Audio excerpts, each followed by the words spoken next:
Now, I know Anthropic has been in the news in the last couple of days for holding the moral high ground against the US military, arguing that the US military should not be allowed to use their models for any and all purposes, setting boundaries to what can be done with their models.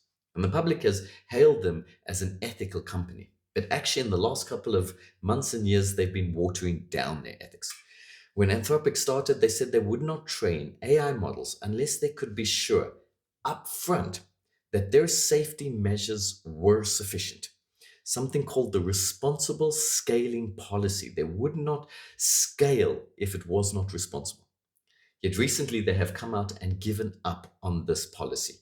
And their argument is simply that other AIs exist, other models exist, and therefore it makes no sense for them to limit their models when their competitors already have these models on the market or models with less guardrails. In other words, because our competitors are not ethical, why should we be? What does this demonstrate? It demonstrates that we are very quickly losing the ability to ethically control AI, or at least ethically develop and program AI. AI is getting away from us.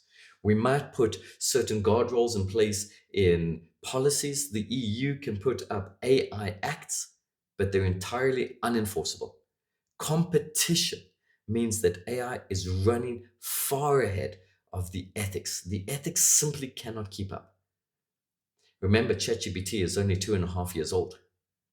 What do you think will happen in another 2.5 years if we do not allow some sort of ethic framework to limit this technology?